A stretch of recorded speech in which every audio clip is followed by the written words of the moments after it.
नमस्कार दोस्तों, चलिए आज हम लोग पढ़ते हैं अपोहा तंत्र और जानते हैं अपोहा तंत्र क्या होता है।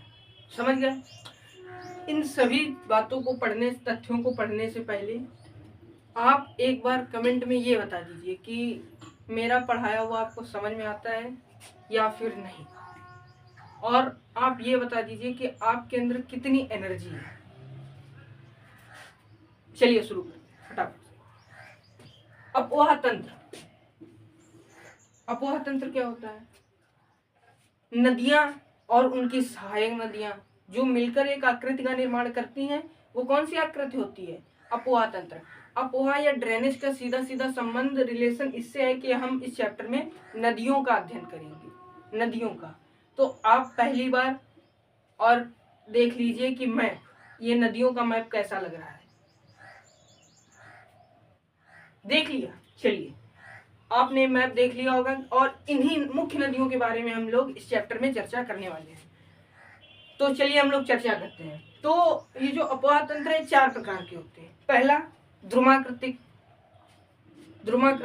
दूसरा जालीनुमा, तीसरा अरीय, चौथा आयताकार। तो ये जो अपोहा तंत्र है ये मुख्य विशेषताओं के लिए, जैसे जब किसी उच्च शिखर से नदियां नीचे की ओर जाती हैं तो ध्रुमाकृतिक। तो कौन सी? ध्रुमाकृतिक।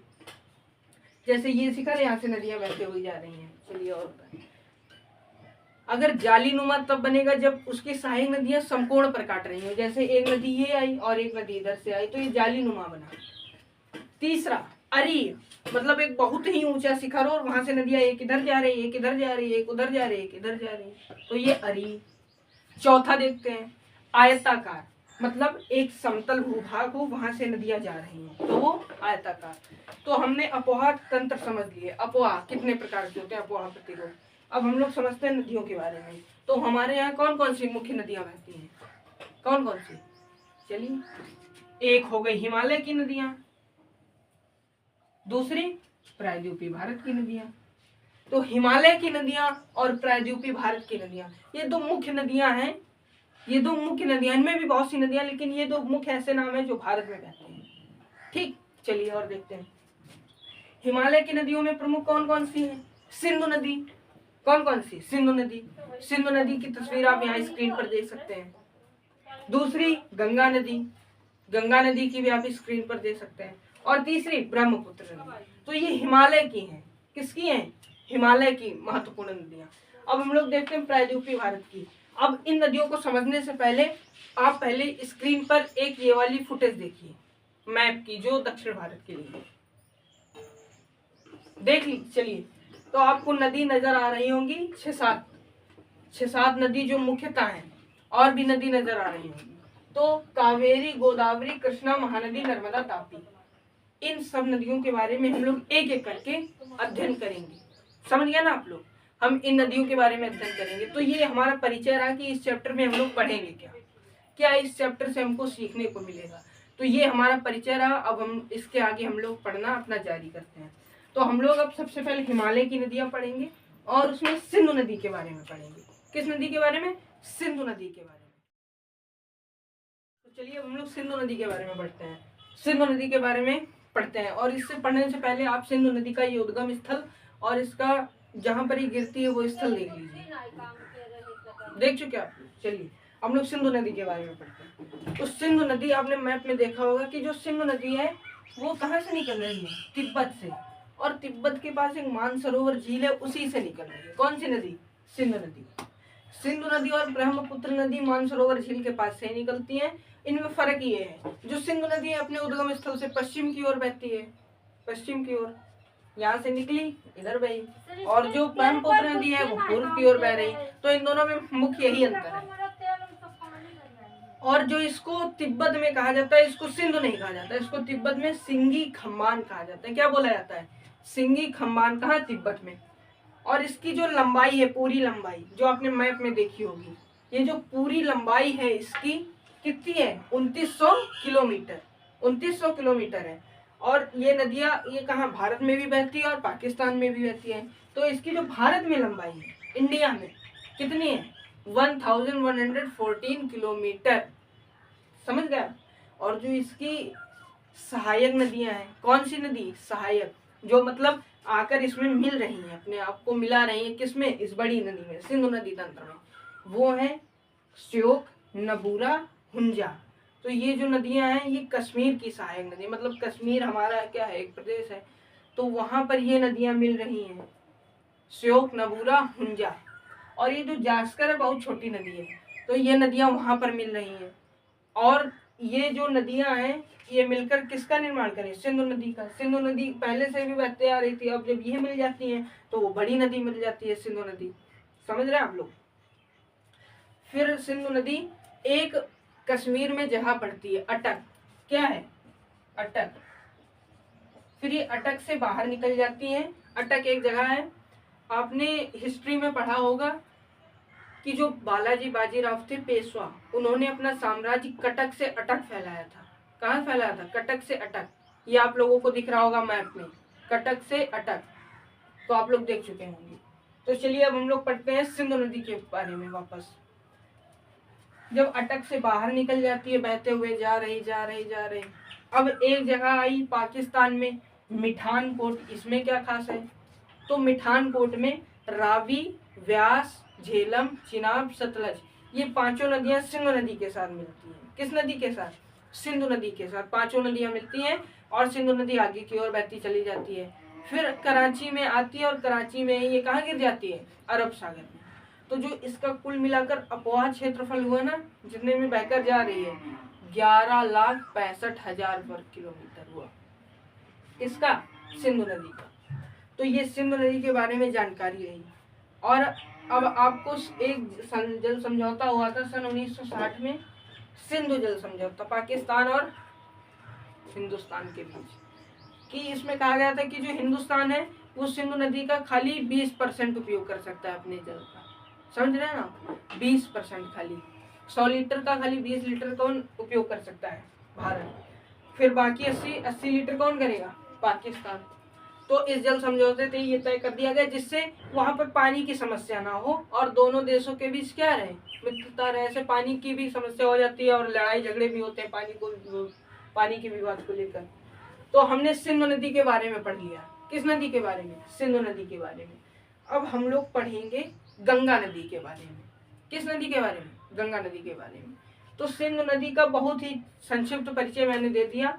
और अब आप लोगों के पास अगर बुक हो तो आप लोग बुक से, ये मैंने मेन जानकारी बता दी, आप लोग अब बुक से इसको पढ़ लीजिए और जो डाउट लगे आप कमेंट कर दीजिए। समझ गए? आप डाउट कमेंट कर दीजिए। तब तक के लिए हम पढ़ते हैं गंगा नदी। कौन सी नदी? गंगा नदी के बारे में हम लोग अब आगे चर्चा करें। चलिए अब हम लोग पढ़ते हैं गंगा नदी। तो गंगा नदी कहाँ से निकलती है? तो ये गंगा नदी का पूरा मैप है जिसको आप लोग देख सकते हैं। तो ये जो गंगा नदी है ये कहीं एक जगह से नहीं निकलती, बल्कि ये बन रही है। देखिए कैसे बन रही है, हम लोग समझते हैं इसको भी। तो एक जगह है संतोपत हिमानी, और ये कहाँ है? बद्रीनाथ के पास, बद्रीनाथ के पास, उत्तराखंड में। तो ये संतोपत हिमानी से एक नदी निकलती है विष्णु गंगा, दूसरी धौली गंगा। तो इन दोनों की गहराई लगभग समान होती है और ये नदी जब मिलती हैं एक प्रयाग बनाती है। प्रयाग क्या होता है? दो नदियों के मिलने का स्थान। तो ये नदी मिली, इन्होंने प्रयाग बनाया और इस प्रयाग का जो नाम पड़ा वो कौन सा प्रयाग पड़ा? विष्णु प्रयाग। विष्णु प्रयाग। समझ गए? अब इन दोनों नदियों की गहराई समान है। जब नदियों की गहराई समान होती है, जब नदियों की गहराई क्या होती है? समान होती है, तो नदी जो आगे बढ़ती है किसी अन्य नाम से, किसी अन्य नाम से। तो यहीं पर इसका नाम पड़ गया अलकनंदा। कौन सी नदी? अलकनंदा। अब अलकनंदा नदी जो नदी है वो आगे बढ़ी, आती गई। फिर इसमें एक नदी मिली नंदाकिनी, मंदाकिनी नहीं, नंदाकिनी। जब नंदाकिनी नदी मिली किसमें? अलकनंदा में। जब नंदाकिनी नदी मिली तो ये कौन सा बन गया? नंद प्रयाग। कौन सा प्रयाग? नंद प्रयाग। फिर अलकनंदा आगे बढ़ी, क्योंकि इसकी गहराई ज्यादा है, इनकी कम, अलकनंदा नाम से आगे बढ़ेंगे। अलकनंदा आगे बढ़ी, फिर एक नदी मिली पिंडार नदी। कौन सी नदी? पिंडार नदी। जब पिंडार नदी मिल गई तो बन गया प्रयाग, कर्ण प्रयाग। कौन सा प्रयाग? कर्ण प्रयाग। फिर ये आगे चली अलकनंदा, क्योंकि ये सब गहराई में अलकनंदा से क्या है? कम है। फिर एक नदी मिली मंदाकिनी। कौन सी नदी? मंदाकिनी। मंदाकिनी नदी भी इनसे मिली अलकनंदा से। फिर कौन सा प्रयाग बना? रुद्रप्रयाग। कौन सा? रुद्रप्रयाग। समझ गए? तो रुद्रप्रयाग बना। फिर जो गंगा के मुख्य धारा लोग मानते हैं वो गंगोत्री से निकली, भागीरथी से। भागीरथी, जो भागीरथी निकली कहाँ से? गंगोत्री से, उत्तरकाशी जिले से। तो ये जब निकलते बहते हुए आई तो इनसे रास्ते में एक नदी मिली भीलांगना, और ये जो इन दोनों का जो मिलन स्थान है वो बना देवप्रयाग। कौन सा प्रयाग? देवप्रयाग। अब अच्छा, आप लोग प्रयाग याद कर लेते हैं, आप लोग याद कर लेते हैं लेकिन भूल जाते हैं। क्या हो जाता है? आप लोग याद करके भूल जाते हैं। लेकिन आज इससे भूलने की बीमारी खत्म, क्योंकि मैं एक ऐसी ट्रिक लेकर आया हूँ जिससे आप लोगों को जीवन पर्यंत याद रहेगा। देखिए कैसे। सबसे पहले कौन सा प्रयाग बना था? विष्णु प्रयाग। कौन सा? विष्णु। दूसरा नंद प्रयाग। तीसरा कर्ण प्रयाग। चौथा रुद्र प्रयाग। पांचवा देव प्रयाग। चलिए, अब हिंदू धर्म में क्या मान्यता है? हिंदू धर्म में क्या मान्यता है? हिंदू धर्म में ये मान्यता है कि सबसे पहले भगवान कौन? विष्णु भगवान आए। उन्होंने ही सबका, गॉड कहते हैं ना, जनरेटर, ऑपरेटर, डिफ्यूजर, डिस्ट्रॉयर। तो ये सबसे पहले विष्णु भगवान। ठीक। अब विष्णु भगवान का जन्म हुआ माता यशोदा के यहाँ, तो क्या बने? नंद के लाल बने, तो नंद प्रयाग। अब वो जो थोड़े बड़े हुए उनके कान में क्या पहनाई गई? बाली, तो कर्ण प्रयाग। अब जब ये सब पहन लिया तो इन्होंने कौन सा रूप लिया? रुद्र। अब बड़े हो गए ना तो रुद्र रूप लिया, रुद्राक्ष की माला होती ना वो धारण किया। जब रुद्राक्ष की माला पहन ली, कान में कुंडल पहन लिए कर्ण में, तो ये क्या बन गए? देव बन गए। तो कौन सा प्रयाग? देव प्रयाग। तो ये ट्रिक से आप लोग बहुत जल्दी याद कर सकते हैं। चलिए मेरे साथ कहिए। सबसे पहले विष्णु प्रयाग, फिर विष्णु प्रयाग, फिर अरे बताओ ना। विष्णु प्रयाग के बाद नंद प्रयाग, फिर कर्ण प्रयाग, फिर रुद्र प्रयाग, फिर कौन सा? देव प्रयाग। तो ये 5 प्रयाग हैं, इनको पंच प्रयाग के नाम से जाना जाता है। तो गंगा नदी का उद्गम क्षेत्र आपको समझ में आ गया होगा। अब गंगा नदी के बारे में जानकारी मैं दे रहा हूँ। तो गंगा नदी जब कहाँ पहुंचती है? हरिद्वार। कहाँ पहुंचती है? हरिद्वार। जब हरिद्वार पहुंचती है तो ये मैदानी भाग में प्रवेश कर जाती हैं। हरिद्वार के बाद सहारनपुर जिले में, कहाँ के? उत्तर प्रदेश के। उत्तर प्रदेश के सहारनपुर जिले में कहाँ जाती हैं? मैदानी भाग में प्रवेश कर जाती है। कौन सी नदी? गंगा नदी। अब मैदानी भाग में प्रवेश कर चुकी हैं, आगे बढ़ती गई, आगे बढ़ती गई, बढ़ती गई, बढ़ती गई। फिर इनसे रामगंगा, टिहरी गंगा, ये सब नदियां मिलती चली गई इनसे। तो जो इनकी मुख्य नदी है गंगा नदी की, इनकी लंबाई कितनी है गंगा नदी की? 2500 किलोमीटर। कितनी है? 2500 किलोमीटर। और जो इनकी नदियां हैं सहायक, घाघरा, गंडक, कोसी और यमुना। अभी आप सोच रहे होंगे मैंने सोन, चंबल, बेतवा, टोंस का नाम क्यों नहीं लिया। चलिए बताता हूँ। क्योंकि ये जो नदियां हैं घाघरा, गंडक, कोसी, यमुना, ये हिमालय क्षेत्र से निकली हुई हैं। किस क्षेत्र से?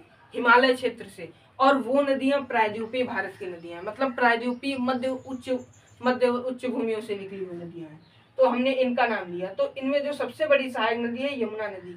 ये दिल्ली कहाँ से शुरू होती है? ये भी यमुनोत्री ग्लेशियर से शुरू होती है और गंगा के पैरेलल बहती हैं, समांतर बहती गई। फिर कहाँ मिलती हैं? प्रयागराज, कुंभ। अभी तो खत्म हुआ ना 2-4 दिन पहले, तो कुंभ मेला अभी समाप्त हुआ है। तो कुंभ में ये मिलती हैं। कौन सी? यमुना नदी, घाघरा नदी, गंडक नदी, कोसी नदी। तो बिहार का शोक किस नदी को बोला जाता है? बिहार का शोक मतलब जिसके कारण बिहार शोक मनाता है, कोसी नदी। चलिए, जो मध्यवर्ती उच्च भूमियों से निकलती हैं वे नदियां कौन सी हैं? एक तो हो गई सोन नदी, एक चंबल, एक बेतवा हो गई, एक टोंस नदी। तो गंगा जी की 7 नदियां हो गई सहायक नदियां। अब फिर हम लोग सहायक नदियों के बाद में आगे बढ़ते हैं। चलिए आगे बढ़ी। अब गंगा नदी का आप लोग ये मैप देख लीजिए, थोड़ा सा देख लिया। आप लोगों को समझ में आ गया होगा कि कहाँ कहाँ से सहायक नदियां जुड़ रही हैं। अब गंगा नदी जब आगे बढ़ी तो एक जगह आई कोलकाता में। कहाँ? कलकत्ता या कोलकाता में। फरक्का। फरक्का, फरक्का क्या है? एक जगह है। फरक्का क्या है? एक जगह है। कैसी जगह है फरक्का? फरक्का कैसी जगह है? यहाँ से गंगा नदी दो भागों में टूट जाती है। एक भाग जैसे ये फरक्का है तो एक भाग बांग्लादेश में प्रवेश कर जाता है और एक वहीं से दक्षिण में बहने लगता है। जो वहीं से दक्षिण में बहने लगता है उसको क्या कहते हैं? हुगली भागीरथी। हुगली भागीरथी, क्योंकि ये जो हुगली नदी है वहां की कहाँ? कोलकाता की नदी है। और भागीरथी जो है, लोग भागीरथी नदी को क्या मानते हैं? गंगा नदी। ठीक, तो हुगली भागीरथी नाम से वो आगे बढ़ती है। कहाँ से? फरक्का से। और जो बांग्लादेश में प्रवेश कर जाती है वो बांग्लादेश की राजधानी ढाका के पास से। कहाँ से? ढाका के पास से। किस नदी से मिलकर? ब्रह्मपुत्र नदी। जब तक नहीं मिल जाती तब तक वो पद्मा नाम से जानी जाती है। किस नाम से? पद्मा। और आगे बढ़ती रहती है, बढ़ती रहती है, बढ़ती रहती है। तो ये है गंगा नदी। अब फिर वो क्या बना लेती है? सुंदरवन डेल्टा ब्रह्मपुत्र नदी के साथ, जो संसार का सबसे बड़ा डेल्टा है। तो इस डेल्टा में क्या है? इस डेल्टा में सुंदरी वृक्ष पाए जाते हैं। सुंदरी वृक्ष, तो उनसे वो बहुत कीमती होते हैं। तो उनसे कई प्रकार की लकड़ियां भी बनाई जाती हैं जिनसे घर बनाए तैयार किए जाते हैं। तो सुंदरी वृक्ष पाए जाने के कारण उसका नाम सुंदरवन डेल्टा हुआ। यहाँ पर मैंग्रोव वनस्पति पाई जाती है, जो मतलब दलदली होती है। जैसे ये है एक पेड़ और ऐसे जो घुस जाता है दलदल में, उसको मैंग्रोव वनस्पति कहते हैं। तो वो पाई जाती है कहाँ? सुंदरवन डेल्टा में। तो गंगा नदी का ये संपूर्ण परिचय आपको अच्छा लगा होगा। हमने सिंधु नदी, गंगा नदी के बारे में पढ़ लिया है। अब हम इसकी अगली वीडियो में पढ़ेंगे ब्रह्मपुत्र नदी और बाकी प्रायद्वीपीय नदियों के बारे में। तब तक के लिए जय हिंद। पढ़ते रहिए। अगर आपको कुछ भी समझ में ना आया हो जो मैंने पढ़ाया तो उसको प्लीज कमेंट करिएगा, मैं उस पर अपनी राय व्यक्त करूंगा। तब तक के लिए जय हिंद। पढ़ते रहिए। धन्यवाद। Thanks for watching.